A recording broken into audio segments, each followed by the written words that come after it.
সতেরোশো টাকা দেখি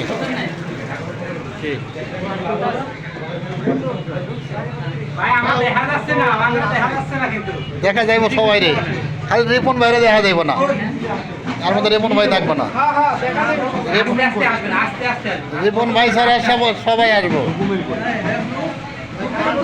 মাসুদ মেনন সাহেব নিচের দিকে তাকায় রয়েছে, কেউ চেহারা দেখতে পারবো না নিচের দিকে তাকায় থাকলে।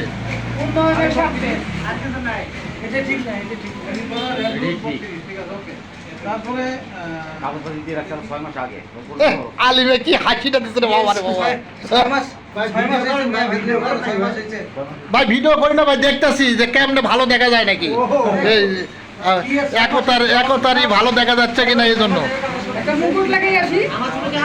রেপন আছে নাকি? আছে।